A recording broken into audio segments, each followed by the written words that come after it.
अस्सलाम वालेकुम। मेरा नाम शवेज़ अब्बास है। Roll number S20MES1309। आज मेरा जो डिस्कशन का पॉइंट है वो है पॉलीमर की सीपी कि हमने एक बॉक्स बनाना है जो कि 15 to 20 kg जो है वेट जो है बर्दाश्त कर सके, और उसके लिए हम क्या क्या मटेरियल लेंगे और क्या क्या उसके अंदर हम कौन कौन सी टेक्निक यूज़ करेंगे।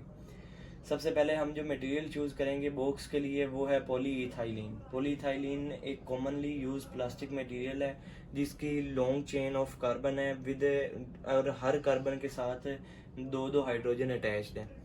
इसकी इम्पोर्टेंस ये है कि पी एक मोस्ट कॉमन प्लास्टिक है। 2017 से लेकर अभी तक हर साल तकरीबन 100 मिलियन ऑफ टन्स जो हैं इसके रेजिन्स बनते हैं। इसके प्लास्टिक की 34% ऑफ मार्केट जो है वो पॉलीइथाइलिन पे कंसिस्ट है। प्रॉपर्टीज इसकी, इस polyethylene is thermoplastic and modify and can be modified to thermoset. इसकी प्रॉपर्टीज में अगर हम चले जाएं तो ये इकोनॉमिकल है, ये लो कोफिशिएंट ऑफ इसका फ्रिक्शन है जो कि हमारे लिए बेनिफिशियल होता है, और इसका जो गुड इम्पैक्ट रेजिस्टेंस है, इसकी ज़ीरो वाटर अब्जॉर्प्शन है जो कि हमें बकेट बनाने के लिए अगर हम वाटर वगैरह इस तरह की चीज़ें उसके अंदर डालते हैं तो वो हमें फ़ायदा देगी। उसके बाद इसके प्राइमरी यूजेस पर आ जाते हैं। तो पॉलीइथाइलिन के जो प्राइमरी यूजेस हैं वो हैं packaging bags, grocery bags, garbage bags और टॉयज और हाउस वेयर्स वगैरह। ये पॉलीइथाइलिन की स्पेसिफिकेशंस हो गई। अब हम बात करते हैं कि हम कौन सी टेक्निक यूज़ करेंगे ताकि हम अपना जो प्रोडक्ट है वो बना सकें। इसके लिए हम दो टेक्निक्स यूज़ कर सकते हैं, ब्लो मोल्डिंग और inject moulding.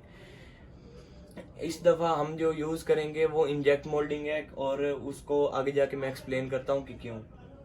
Inject moulding it is commonly use process for fabrication of plastics. Inject moulding में क्या होता है कि हम एक मोल्ड के अंदर अपने मोल्टन फॉर्म ऑफ प्लास्टिक को इंजेक्ट कर देते हैं, वो जाकर अंदर कूल होता है और कूलिंग करने के बाद वो सॉलिडिफाई होता है, और सॉलिडिफाई होने के बाद हमारे पास हमारा प्रोडक्ट हमें अचीव हो जाता है।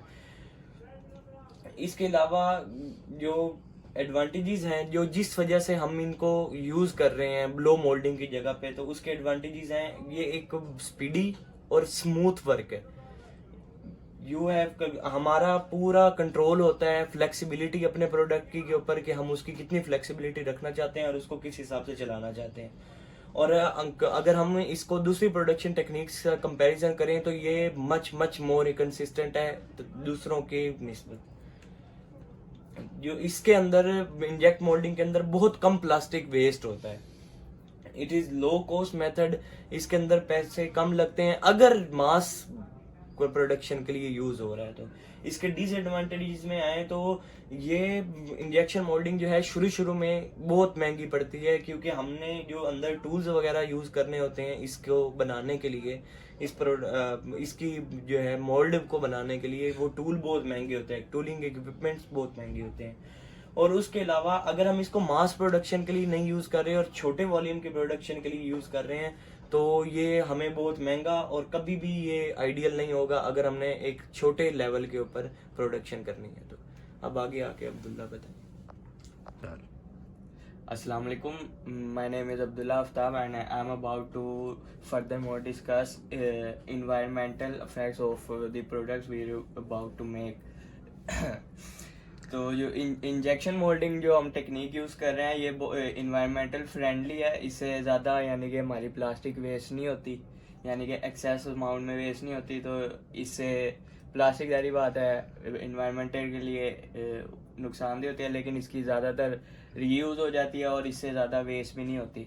जो इंजेक्शन मोल्डिंग का जो प्रोसेस होता है ना, तो जो उसकी मशीन होती है उस पर होते हैं स्प्रू। जो मशीन होती है उसके रोबोटिक आर्म्स होती हैं जो ना प्लास्टिक के जो स्प्रू होते हैं उसको इकट्ठा करके ना वो उसमें डाल देती हैं, उसको रिसाइकल के लिए ना एक उसमें कंटेनर में डाल देती हैं ताकि बाद में दोबारा रिसाइकल हो सके। अब जो हमारे इस मेथड के थ्रू हमारे प्रोडक्ट में जो डिफेक्ट्स आ सकते हैं ना वो होते हैं, पहला आता है एक फ्लो लाइंस। फ्लो लाइन इस वजह से आता है कि जो हमारा जो प्रोडक्ट जब हम उसको इंजेक्ट करते हैं मोल्ड में तो फ्लूइड फॉर्म में होता है, तो उसकी मूविंग की वजह से ना, तो हमारे अगर स्मूथ सरफेस है उस पर लाइंस आ जाएंगी, उसको फ्लो लाइन कहेंगे। एक ये इसका डिफेक्ट हो जाता है, उस पर सिंक के मार्क्स आ जाते हैं। और surface determination occur during the process, weld lines आ जाती हैं उसके बीच में। अगर हमें स्मूथ सरफेस चाहिए तो वेल्ड लाइंस हमारे लिए भी डिफेक्ट के वे में आ जाएंगी।